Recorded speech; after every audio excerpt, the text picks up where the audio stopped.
made that day holy unto the Lord. Amen. Not that God was tired. Not that God had to rest. He was setting an example for us that we rest. Our bodies have to rest. See, sometimes we forget about that and we go. And I can't never get that time to rest. God set you aside a time. I don't want to ask how many of you in here are on CPAP machines, these breathing machines. Yeah, I know, Ricky. Put your hand down. But let me tell you about them CPAP machines. God programmed your body to work 6 days. You rest on the 7th day. Your body needs that complete rest. Amen.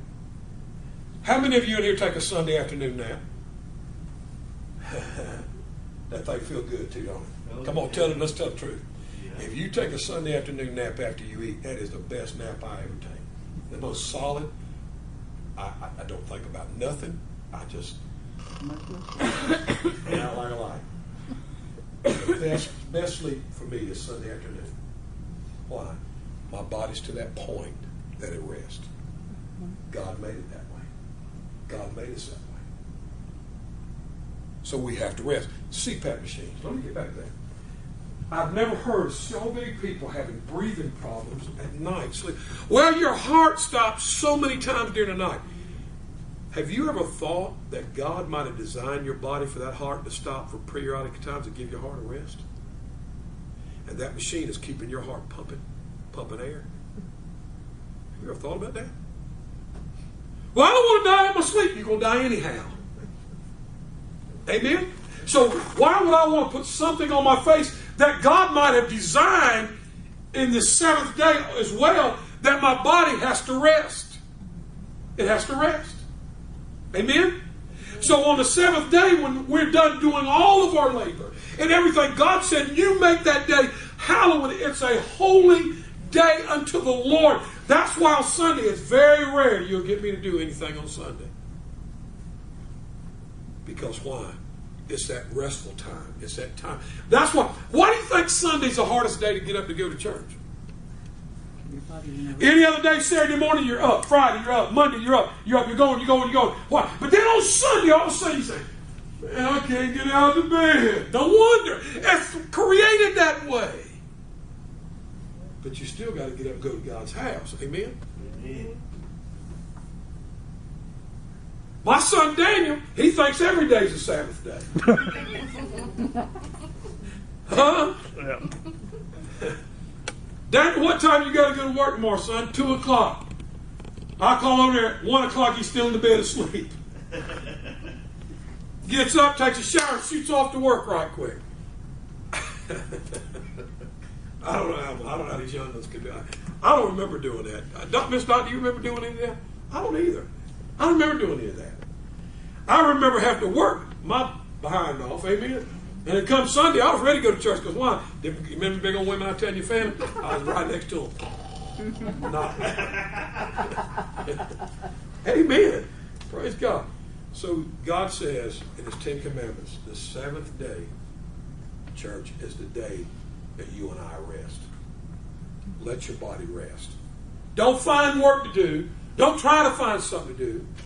Get it done in the 6 days, but on that 7th day, you are to honor God with at least your attendance to church. Because see, one day, your body's going to stop. It's going to quit functioning. It's going to say, it's over, it's done, I can't go any further. And you're going to stand before a righteous, holy God, and you want to stand before Him on the right grounds. Amen?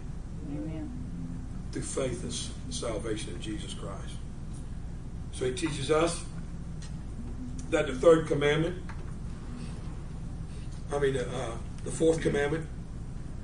remember the Sabbath day and to keep it holy. Remember that day. That's what the day is. Amen. What a wonderful day. I love Sundays, man. I love Sundays 2 reasons. First, for church. Second reason, to see all your smiling faces. And the third reason, to rest. It's a wonderful day to rest with my family. Because you know why? Come on, Sister Sandy. Let me tell you why. Life gets by too fast. It gets by too fast. Liddy was singing that song, and I thought about when all y'all, when Daniel and Jessica and all them and Tanya, Crystal, and all of them were just kids. I remember when my mom and my dad were still here, my brother-in-law, other family members. And time gets by too quick. We don't have enough time. And Sunday is a time that you could gather around that dinner table with your children, your husband, your wife, your children, your family, whatever be the case. And you get around that dinner table, put those devices down. Those devices will come and go. When that loved one's gone, they're gone forever. You know? And communicate and eat dinner on that wonderful, glorious day that God said, this is the Sabbath day. This is the day I've given you to rest. And sit around that table and eat dinner with your loved ones. Everybody on Sunday wants to go rush off to a restaurant. How can you have any peace of mind and quiet and really just talk to your family, talk to one another? Get in conversation and get back to what used to be and what God said, get back to the old paths, which is the right way and the good way. Get back to those ways. Get back to the ways that you remember when things were good and you would sit around the table and you could talk and you could just conversate with one another and eat a good meal and relax right there in your own home. Don't cost you a dime, man.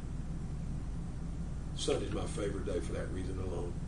That my son and my daughter and my wife, my puppy dog, were all right there at the table, including the puppy dog. Right there by my side of the table.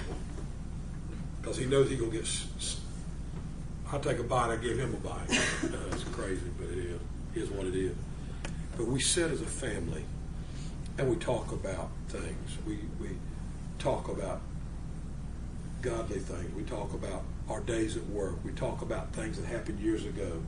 We remember some of the past. You know, we'll sit and laugh about some of those things. And then we rest, and we just enjoy one another's company. Because, see, as we get older, if Pam was still with us, of course she's with the Lord now, but I just turned 60. As we get older, we look back on those days and we think, oh, what fond memories. I was just talking to Miss Irene about some fond memories when I was raised in Hawaii as a boy. We lived in Hawaii for a while. Fond memories, things that I can close my eyes and I can see if it was yesterday. Those are memories that you make, that you can't make them when you're doing this and you're going this way and you're going this way, this and this and this and they're going. There's no memories. See, memories are what you make when you love one another. You take that day of rest and you sit down as a family and you conversate with one another. Take that time with one another. Because you never know when it'll be your last Sunday. You never know. Ain't that right, sweetie? Go ahead. You just never know. So many people that have passed my way that I know personally, that I love, and they're gone.